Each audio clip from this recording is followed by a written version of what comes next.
Partai Gerindra secara penuh mendukung Bapak Haji Latin Rolatunrung selaku Ketua DPD Partai Gerindra Sulsel untuk maju sebagai calon Gubernur Sulawesi Selatan periode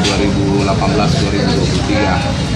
Kenapa? Karena kami menganggap selaku pengurus daerah Satria Kota Makassar menganggap bahwa Pak Latin Rolatunrung punya kapasitas dan punya potensi untuk didukung sebagai calon gubernur, dan ini telah diperlihatkan oleh Bapak Latin sendiri, telah dibuktikan bahwa Gerindra Sulsel